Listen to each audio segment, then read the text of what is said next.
গণভোটের বিষয়ে রাজনৈতিক দলগুলো সিদ্ধান্ত নেবে বলে জানিয়েছেন প্রধান উপদেষ্টা প্রেস সচিব মোহাম্মদ শফিকুল আলম।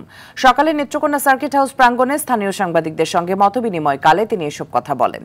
এ সময় প্রেস সচিব বলেন, সংসদ নির্বাচনের আগে গণভোট অথবা সংসদ নির্বাচন এবং গণভোট একসঙ্গে হবে কিনা এই বিষয়ে রাজনৈতিক দলগুলো ঐক্যমত্যের ভিত্তিতে সিদ্ধান্ত নেবে।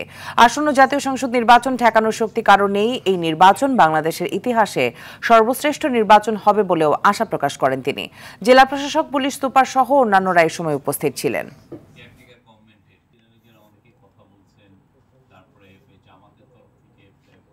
বাংলাদেশে যে আগে একটা পলিটিক্যাল সমস্যা হয়েছিল, যেটা কেয়ারটেকার গভর্নমেন্টের, সেটা থেকে উত্তরণ হয়ে বাংলাদেশের ডেমোক্রেসি একটা সলিড ফাউন্ডেশন পাবে। ইন্টারিম গভর্নমেন্টই থাকবে, ইন্টারিম গভর্নমেন্টের আন্ডারেই এই ইলেকশনটা হবে।